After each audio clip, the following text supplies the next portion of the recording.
Hello everyone, welcome to mould classes. हम कर रहे थे चैप्टर 1 क्लास 9 केमिस्ट्री का chapter matter in our surrounding. Previous class में हमने एनसीईआरटी बेस्ड कुछ इन टेक्स्ट क्वेश्चन को डिस्कस किया था। आज की क्लास में हम कुछ और NCERT based in text question को डिस्कस करने वाले हैं। तो देखते हैं हमारे फर्स्ट क्वेश्चन को। Arrange the following in order of increasing density. तो देखिए, हमें कुछ थिंग्स गिवन है और डेंसिटी को ध्यान में रख कर हमें उस थिंग्स को इंक्रीजिंग ऑर्डर में पुट करना है। फर्स्ट ऑफ ऑल, डेंसिटी क्या होती है? The mass per unit volume of a substance is called density. किसी भी सब्सटेंस का पर यूनिट वॉल्यूम में जितना मास है उसको हम डेंसिटी बोलते हैं। डेंसिटी की फॉर्मूले की बात करें तो वो होता है मास अपॉन वॉल्यूम। चिल्ड्रन, जो डेंसिटी होती है वो डायरेक्टली प्रोपोर्शनल होती है किसके? मास के। मीन्स जितना ज़्यादा मास होगा उतनी ज़्यादा डेंसिटी होगी, या फिर हम बोल सकते हैं जितनी ज़्यादा डेंसिटी होगी किसी भी ऑब्जेक्ट की उतना ज़्यादा उसका मास होगा। जो डेंसिटी है वो डिपेंड करती है इंटरमोलिकुलर फोर्स ऑफ अट्रैक्शन में। अब देखिए, फॉर एग्जाम्पल, अगर हमारे पास 2 टेबल्स हैं, राइट, और फर्स्ट टेबल पे हमारे 2 पेन्स पड़े हैं एंड सेकंड टेबल पे 3 पेन्स रखे हैं। तो अब आप बताइए कि कौन सी टेबल की डेंसिटी सबसे ज़्यादा होगी? सेकंड टेबल की। क्यों? क्योंकि यहाँ पर 1 पेन एक्स्ट्रा रखा हुआ है। अब 1 पेन एक्स्ट्रा रखा है तो इट मीन्स सेकंड टेबल का जो मास है वो फर्स्ट टेबल से ज़्यादा होगा। अब मास ज़्यादा होगा तो मीन्स डेंसिटी भी ज़्यादा होगी। अब डेंसिटी जो होती है वो इंटरमोलिकुलर फोर्स ऑफ अट्रैक्शन में क्यों डिपेंड करती है? देखिए, जितनी किसी ऑब्जेक्ट के पार्टिकल्स टाइटली पैक्ड होते हैं उतनी ही ज़्यादा उसकी डेंसिटी होती है। तो अब आप बताइए, सॉलिड, लिक्विड, गैस स्टेट में से कौन सी, मतलब किस स्टेट की सबसे ज़्यादा डेंसिटी होगी? ऑब्वियसली सॉलिड की। क्यों? क्योंकि जो इसके पार्टिकल्स होते हैं वो टाइटली पैक्ड होते हैं, उनके बीच में इंटरमोलिकुलर स्पेस प्रेजेंट नहीं होता, और इनके बीच में जो फोर्स ऑफ अट्रैक्शन होता है पार्टिकल्स के बीच में वो हाईएस्ट होता है as compare to liquid and gaseous state. I hope आपको इतना समझ आया होगा। नेक्स्ट देखते हैं।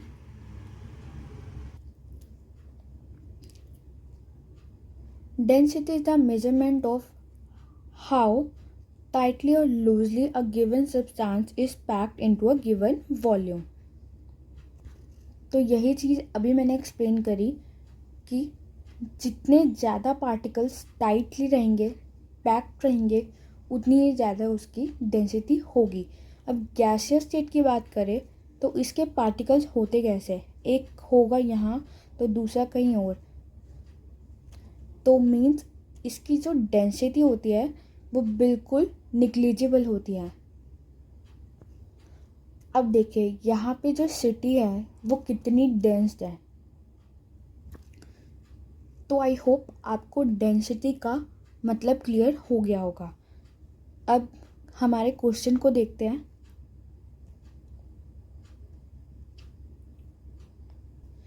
तो देखिए, अगर हम इस क्वेश्चन में से सॉलिड थिंग्स की बात करें, हम सिर्फ अभी सॉलिड थिंग्स की ही बात करते हैं, तो कौन कौन सी है? चौक है, कॉटन है और आयरन है।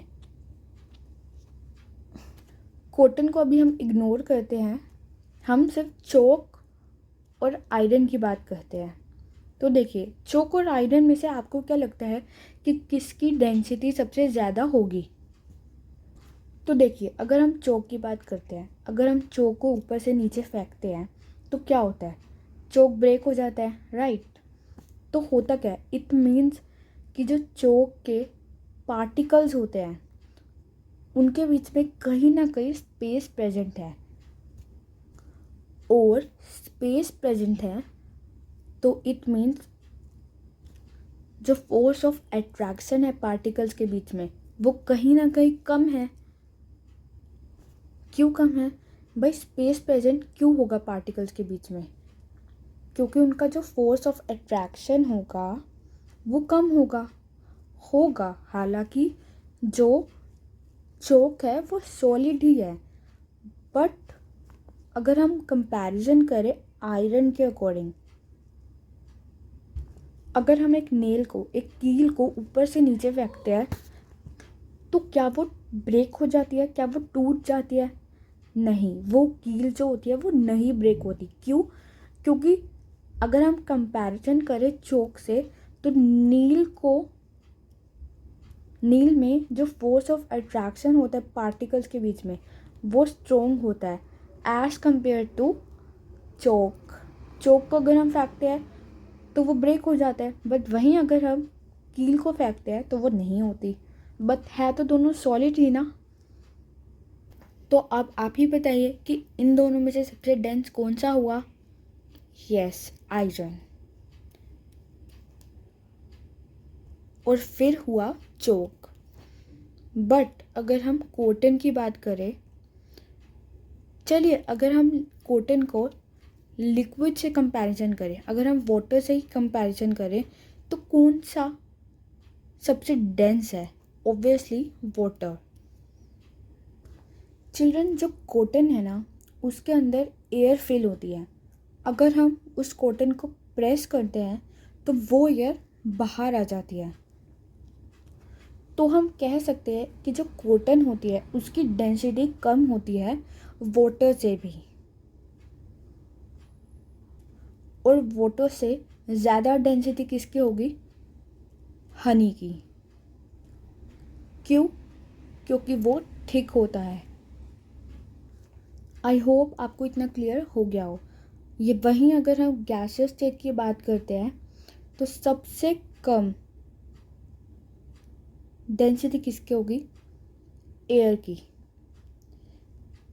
क्यों होगी? क्योंकि यहाँ पे गिवन है एग्जॉस्ट फ्रॉम चिमनी। जो एग्जॉस्ट होता है चिमनी का वो चिल्ड्रन कंडेंस होता है एयर से, तो इसलिए सबसे कम डेंसिटी एयर की होगी। तो अब एक बार हम सबको इंक्रीजिंग ऑर्डर में पुट कर लेते हैं। तो अब आप बताइए सबसे कम डेंसिटी किसकी होगी? एयर की। और एयर से ज़्यादा डेंसिटी किसकी होगी? एग्जॉस्ट फ्रॉम चिमनी की। नेक्स्ट कॉटन, उसके बाद वाटर, देन हनी, क्योंकि हनी थिक होती है वाटर से, देन चोक, और लास्ट हमारा आयरन। आई होप आपको ये क्वेश्चन क्लियर हो गया हो। Now let's move to another question.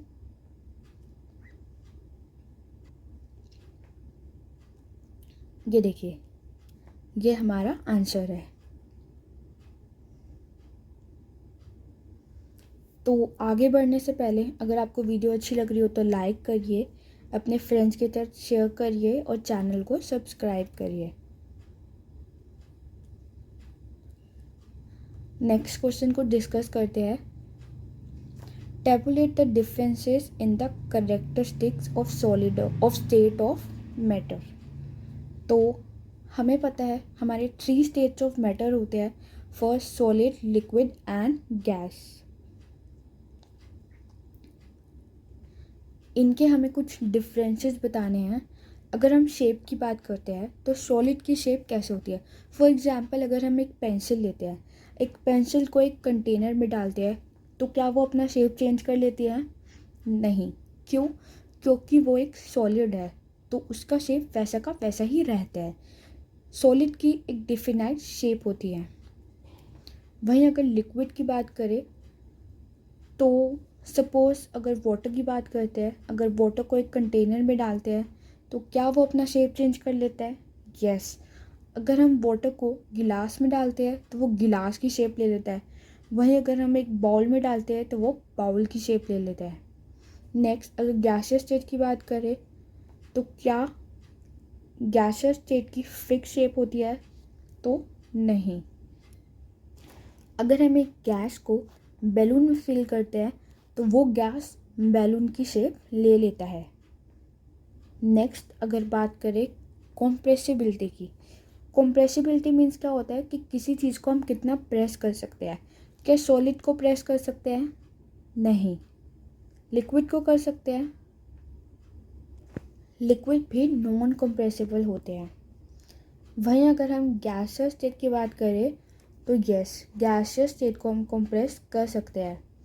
अगर हम गैसियस स्टेट में प्रेशर अप्लाई कर दें तो वो कंप्रेस हो सकती है। एग्जाम्पल, जो आपके घर में एलपीजी आती है सिलेंडर्स में, वो कंप्रेस्ड गैस का ही एग्जाम्पल है। या फिर ऑक्सीजन जो हॉस्पिटल्स में सप्लाई होती है। नेक्स्ट, अगर हम फोर्स ऑफ अट्रैक्शन की बात करें तो हमें पता है कि सबसे ज़्यादा फोर्स ऑफ अट्रैक्शन किसका होता है? यस, सॉलिड का। क्यों? क्योंकि जो पार्टिकल्स होते हैं वो टाइटली पैक्ड होते हैं। लिक्विड की बात करें तो सॉलिड से कम होता है फोर्स ऑफ अट्रैक्शन लिक्विड का। गैसियस स्टेट की बात करें तो इसमें तो बिल्कुल निग्लिजिबल ही होता है। नेक्स्ट, अगर हम इंटरमोलिकुलर स्पेस की बात करें तो सॉलिड में, अब आप ही बताइए कि जो पार्टिकल्स होते हैं वो टाइटली पैक्ड होते हैं, तो क्या इनके बीच में स्पेस होगा? नहीं, इनके बीच में बहुत ही कम स्पेस होता है। नेक्स्ट, अगर लिक्विड की बात करें तो लिक्विड के पार्टिकल्स कैसे होते हैं? इनके बीच में कुछ कुछ स्पेस प्रेजेंट होता है। वहीं अगर गैसियस स्टेट की बात करें तो गैसियस स्टेट के पार्टिकल्स, इनके बीच में बहुत ही सारा स्पेस प्रेजेंट होता है। हम कह सकते हैं हाईएस्ट इंटरमोलिकुलर स्पेस प्रेजेंट होता है। Next, rate of diffusion. Rate of diffusion क्या होता है कि टू डिफरेंट पार्टिकल्स का अपने आप मिक्स हो जाना एयर में। अब आप ही बताइए, क्या सॉलिड को अगर हम कहीं रखते हैं तो वो अपने आप मिक्स हो जाते हैं एयर में? नहीं, क्योंकि इनका जो रेट ऑफ डिफ्यूज़न होता है वो बिल्कुल निग्लिजिबल होता है।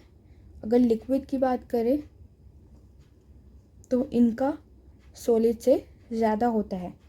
वहीं अगर हम गैसियस स्टेट की बात करें, सपोज़ अगर हम एग्ज़ाम्पल लेते हैं इंसेंस स्टिक का, अगरबत्ती का, तो उसको अगर हम बर्न करते हैं तो वो अच्छी तरह पूरे रूम में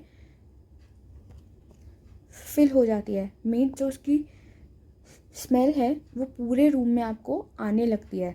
क्यों? क्योंकि जो पार्टिकल्स होते हैं अगरबत्ती के वो मिक्स हो जाते हैं, इंटरमिक्स हो जाते हैं। किसके साथ? एयर के पार्टिकल्स के साथ। तो आई होप आपको ये चीज़ क्लियर हो गई होगी।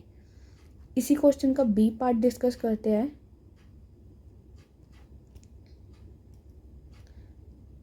Comment on the flowing property, rigidity. तो रिजिडिटी का मतलब क्या होता है कि कितनी किसी सब्सटेंस की कैपेबिलिटी होती है कि अगर उसमें कुछ एक्सटर्नल फोर्स लग रहा है तो वो अपनी शेप को मेंटेन कर पाए। अब रिजिडिटी किसकी सबसे ज़्यादा होती है? सॉलिड स्टेट की। क्यों होती है? फॉर एग्ज़ाम्पल, अगर उसमें अगर हम किसी सॉलिड सब्सटेंस में एक्सटर्नल फोर्स अप्लाई करते हैं तो क्या वो अपना शेप चेंज कर लेता है? नहीं। फॉर एग्ज़ाम्पल, अगर हम किसी टेबल को फोर्स अप्लाई करते हैं तो क्या वो टेबल शेप चेंज करके चेयर बन जाती है? नहीं, टेबल अपना शेप मेंटेन करती है और वैसे की वैसे रहती है। तो सबसे ज़्यादा रिजिडिटी होती है सॉलिड के पास, और लिक्विड और गैसियस स्टेट में रिजिडिटी नहीं होती। क्योंकि हमें पता है अगर हम वाटर की बात करते हैं तो वाटर को किसी भी कंटेनर में डालो वो उसी की शेप ले लेता है। इट मीन्स कि वो अपनी शेप को मेंटेन नहीं कर सकता। वहीं सेम चीज़ गैसियस स्टेट के साथ भी होती है। बट कुछ अगर एक्सेप्शंस की बात करें सॉलिड की, फॉर एग्जांपल रबर बैंड। अगर हम रबर बैंड में कुछ फोर्स अप्लाई करते हैं तो वो अपनी शेप को चेंज कर लेता है। क्यों कर लेता है? क्योंकि चिल्ड्रन उसमें एक एक्सटर्नल फोर्स अप्लाई हो रहा है, बट उसको अगर हम छोड़ देते हैं तो वो अपनी शेप को दोबारा से रीगेन कर लेता है। नेक्स्ट अगर बात करें कंप्रेसिबिलिटी की, तो ये चीज़ अभी हमने डिस्कस भी करी है कि किसी चीज़ को प्रेस कर सकते हैं जितना हम उसी सब्सटेंस की कंप्रेसिबिलिटी कहते हैं। फॉर एग्जांपल अगर हम सॉलिड की बात करें तो क्या सॉलिड में कंप्रेसिबिलिटी होती है? नहीं। क्यों? क्योंकि जो सॉलिड है उनके बीच में इंटरमोलिकुलर स्पेस प्रेजेंट नहीं होता। तो अगर हम सॉलिड को प्रेस भी करेंगे तो पार्टिकल जाएंगे कहाँ? क्योंकि उनके बीच में तो कोई स्पेस प्रेजेंट होता ही नहीं है। बट अगर लिक्विड की बात करें तो लिक्विड में कंप्रेसिबिलिटी होती है। अगर हम प्रेस करेंगे तो ये पार्टिकल शिफ्ट होकर यहाँ जा सकता है, राइट, क्योंकि इनके बीच में स्पेस प्रेजेंट होता है। अब सपोज अगर हमने लिक्विड को यहाँ से प्रेस किया तो ये जो पार्टिकल है वो यहाँ शिफ्ट हो सकता है। क्यों? क्योंकि इनके बीच में स्पेस प्रेजेंट होता है। वहीं अगर गैसियस स्टेट की बात करें तो गैसियस स्टेट में कंप्रेसिबिलिटी सबसे ज़्यादा होती है। क्यों? क्योंकि जो इनके पार्टिकल्स होते हैं वो बहुत ही दूर दूर होते हैं और इनके बीच में इंटरमोलिकुलर स्पेस प्रेजेंट बहुत ही ज़्यादा होता है। इसका भी एक एक्सेप्शन है। देखिए, वैसे तो सॉलिड प्रेस नहीं होते, बट अगर हम एक स्पॉन्ज की बात करते हैं तो वो भी तो एक सॉलिड है, तो वो कैसे प्रेस हो जाता है? तो चिल्ड्रन देखिए, जो स्पॉन्ज है ना, इसके अंदर देखिए आप देख सकते हैं कि बहुत सारे होल्स प्रेजेंट होते हैं और इनके अंदर एयर ट्रैप होती है। अगर हम इसको प्रेस करते हैं तो ये एयर एक्सपेल आउट हो जाती है, बाहर आ जाती है इस स्पॉन्ज से, इसलिए ये प्रेस हो सकता है। नेक्स्ट बात करते हैं फ्लूइडिटी की। फ्लूइडिटी का मतलब क्या होता है कि किसी मैटर की एबिलिटी कि वो फ्लो कर पाए। अब हमें पता है सॉलिड, लिक्विड, गैसियस स्टेट में से कौन सा स्टेट सबसे ज़्यादा फ्लो कर सकता है? जो हमारे लिक्विड और गैसियस स्टेट है वो फ्लो कर सकते हैं। हम कह सकते हैं कि जो इसकी फ्लूइडिटी होती है इन दोनों की वो ज़्यादा होती है as compare to solid. Solid में तो हम कह सकते हैं बिल्कुल निग्लेजिबल होती है। क्यों? क्योंकि अगर हम बात करें लिक्विड और गैसियस स्टेट की, उसका जो फोर्स ऑफ अट्रैक्शन होता है वो कम होता है। तो कम होता है तो मीन्स उसके जो पार्टिकल्स हैं वो मूव कर सकते हैं। और फ्लूइडिटी का मतलब ही क्या होता है कि किसी मैटर की एबिलिटी कि वो फ्लो कर पाए। तो आई होप आपको ये समझ आ रहा होगा। नेक्स्ट अगर हम बात करें filling a gas container. On filling a gas container, gas takes the shape of container. For example अगर हम एक गैस को कंटेनर में फिल करते हैं तो जो गैस होती है वो कंटेनर की शेप ले लेती है। क्यों? ऐसा क्यों होता है? क्योंकि जो गैसियस स्टेट के पार्टिकल्स होते हैं वो मूव करते रहते हैं, उनके बीच में स्पेसेस प्रेजेंट होते हैं। चिल्ड्रन देखिए, अब अगर हम गैसियस स्टेट को लिक्विड स्टेट से कंपेयर करें, देखिए फॉर एग्ज़ाम्पल ये हमारा कंटेनर है, ये 50 ml का कंटेनर है, राइट। हमने यहाँ पे डाला 30 ml तक का वाटर, तो इस वाटर की एक लिमिट है कि 30 ml तक ही फिल होगा।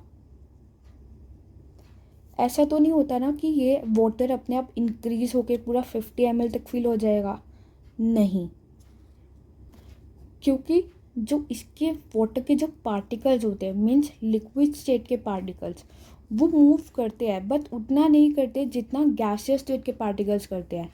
वहीं अगर हम बात करें कि हमें एक रूम में फिल करनी है एयर को, किसी गैस को, तो वो अच्छे से उस रूम में पूरा प्रॉपरली फैल जाती है। अब वाटर को अगर हमें फिल करना है इस रूम में, तो वाटर तो नहीं फैल सकता ना। वाटर सपोज अगर हमने 50 ml लिया तो वो 50 ml तक ही आएगा, ऐसा नहीं होगा कि वो पूरा कवर कर लेगा। बट गैसेस स्टेट पूरा प्रॉपरली कवर कर लेती है, पूरी फैल जाती है। तो आई होप आपको ये चीज़ और ये डिफरेंस क्लियर हो गया होगा। Next, shape. तो शेप को तो अभी हमने डिस्कस भी किया कि सॉलिड की डिफिनाइट बाउंड्री होती है, डिफिनाइट शेप होती है, वो अपना शेप चेंज नहीं कर सकती। वही अगर लिक्विड और गैसियस स्टेट की बात करें तो वो उन दोनों को हम किसी भी कंटेनर या कहीं पे भी डालते हैं तो उसका शेप ले लेते हैं। काइनेटिक एनर्जी की बात करें, काइनेटिक एनर्जी कौन सी एनर्जी होती है?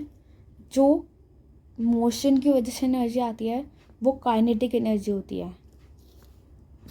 अब आप खुद ही बताइए कि सॉलिड, लिक्विड और गैसियस स्टेट में से सबसे ज़्यादा काइनेटिक एनर्जी किसकी होगी? यस, गैसियस स्टेट की। क्यों? क्योंकि उनके बीच में स्पेस प्रेजेंट होता है।